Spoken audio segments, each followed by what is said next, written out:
السلام عليكم الإخوان، كي دايرين بخير؟ فيديو تعليق خفيف ظريف كما العادة. في الحلقة السابقة شفنا كيفاش فرنسا في مؤتمر تقسيم المغرب رضات كاع جيرانها الأوروبيين إلا ألمانيا، والسبب كان العداء الكبير اللي بيناتهم. واللي باش نكملوا في السلسلة ديالنا خاص لابد نفهموه شوية ونشوفوا أسباب المرض من الجذر. داكشي علاش غندير واحد الطليلة مختصرة، حيت التعمق خاصو الوقت وسلسلة بوحدها، وحنا غاديين دقة دقة. تبعوا معايا. في الذاكرة ديالنا الحملات الصليبية مرتبطة بالحروب الدينية، واللي كانت كتشكل بشكل رئيسي من الفرسان تيحاربوا من أجل الصليب اللي كانوا تيخيطوه في الألبسة ديالهم العسكرية بالأحمر، يدافعوا عليه ويدافعوا على الأراضي المقدسة بحال بيت المقدس. لكن في الحقيقة الحملات الصليبية كانت حتى في أوروبا براسها، وكانت بشكل مستمر.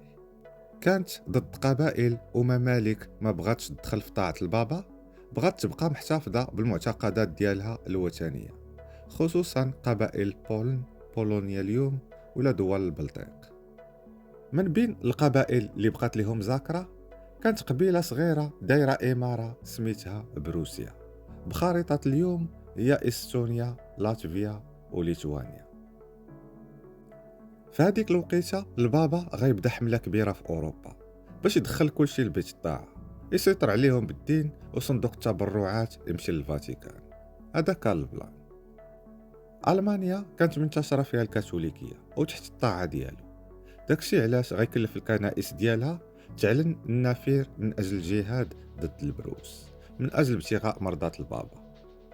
الكنائس غتجمع غير فرسان النخبة، طوب ديال الطوب، وغادي يشدوا الطريق للبلطيق فين ساكنين البروس، واللي قلنا ليتوانيا، لاتفيا، استونيا، دول صغار مقنتين بوحدهم شمال شرق بولونيا، واللي كان العرق السلافي هو اللي عندهم تما طاغي، وحتى في شرق اوروبا.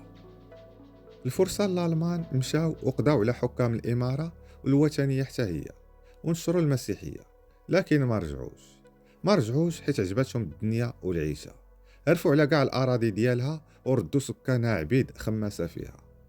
بداو كيتوالدوا تما حتى كثروا وكونوا دوله سماوها بروسيا. فرضوا لغتهم الالمانيه كلغه رسميه، داكشي علاش هذيك المنطقه اليوم ثقافتهم المانيه ولغتهم حتى هي. داروا مملكه على قد الحال، ونظريه جديده في الحكم مبنيه على الانضباط والحياه العسكريه. مجتمع مدني عايشين بحال إلا في شي قشله، وهذا الشيء عادي حيت جدودهم كاملين كانوا نخبة الفرسان. بهاد العقلية قدروا يكونوا جيش قوي محترف ومنضبط. خبارو غتوصل لصحاب الحال اللي غيبداو في خدمتهم. المهم، بعد ما كونوا مملكة صغيرة وكبروها شوية، صحاب الحال غيتصلوا بكبير الفرسان حاكم براندنبورغ، واللي كانت العاصمة ديالو برلين. كانت براندنبورغ تابعة للإمبراطورية الرومانية المقدسة، واللي كانت العاصمة ديالها هي فيينا. صحاب الحال غادي يقنعوه يعتنق البروتستانتية، واللي كما كتشوفوا في الكلمة بروتست يعني الاحتجاج، تحتجوا على المذهب القديم اللي كان الكاثوليكية. غادي يدخل ليها مقابل يفتحوا ليه الطريق يتلاصق مع مملكة بروسيا ويحصل على الجيش ديالها. وكان هو أول حاكم كينفصل على الكنيسة الكاثوليكية في أوروبا وتيخرج على طاعة البابا. صحاب الحال اختاروا بعناية هذاك الحاكم، حيث صادفت هذاك الوقيته أنه من عائلة ملك مملكة بروسيا ريحة الشحمة في الشاقور. ملك بروسيا غيموت في ظروف غامضة وما غاديش يخلي حتى شي وارث للعرش، وقوانين الملكية في أوروبا في ذاك الوقت خاصهم يقلبوا على أقرب واحد ليه واخا يكون ريحة الشحمة في الشاقور. غادي يقلبوا في كاع أوروبا وما غادي يلقاو هذيك الريحة ديال الشحمة غير في براندنبورغ، وكان هو الحاكم ديالها كبير الفرسان. براندنبورغ غتوحد مع مملكة بروسيا وغيتسمى كل شيء مملكة بروسيا، والعاصمة ديالهم برلين، وغادي يتلاصقوا بعد ما خداو شمال بولونيا. ألمانيا شحال هادي عمرها كانت دولة، كانت في أوروبا هي اليمن اليوم في جزيرة العرب. خزان بشري كبير إلى اتحد غيهدد البشرية الأوروبية، بحال اليمن للسعودية والإمارات الصغيرة اللي حداها.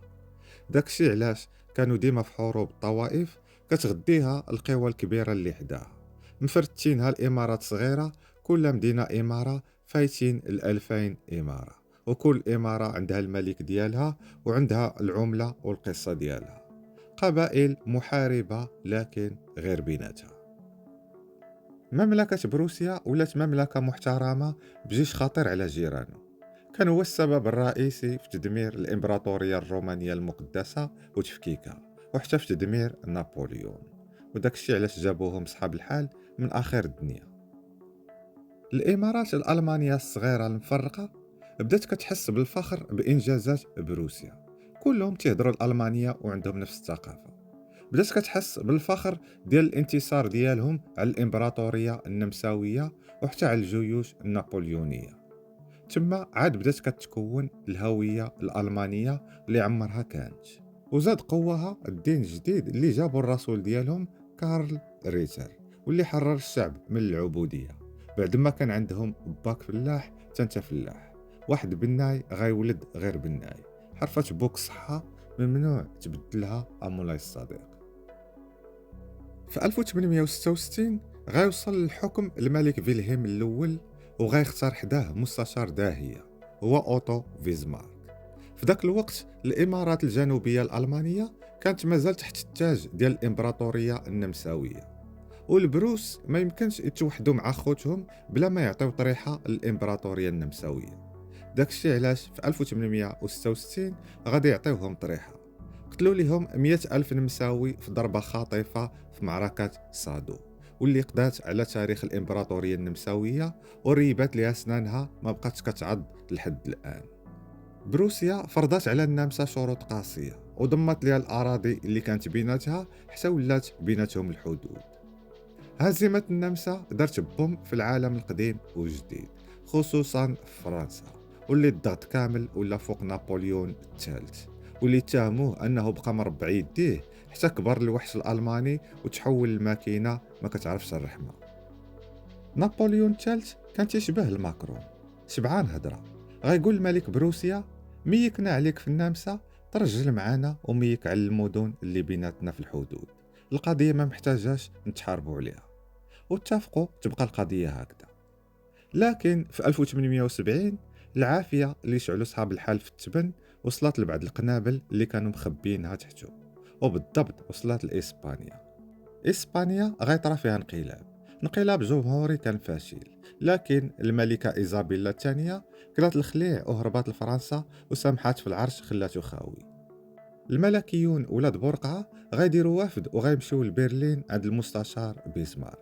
قالوا ليه قنع الملك فيلهيم الأول يحط علينا شي ملك من عائلته يحكمنا.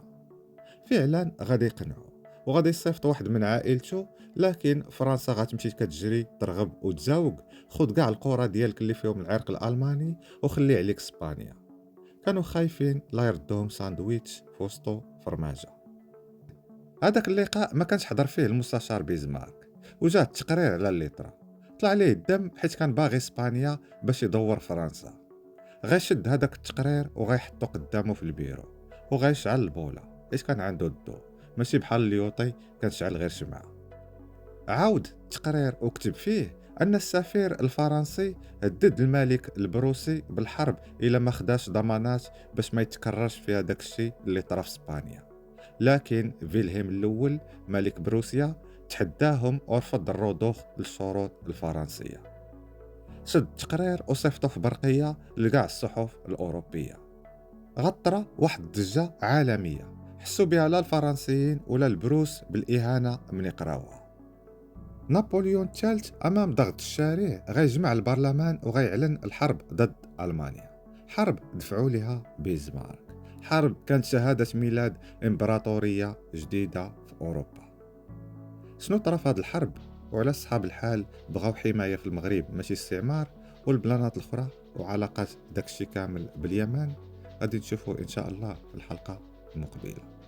دائما المغرب هو الأصل والباقي تقليد. تحياتي.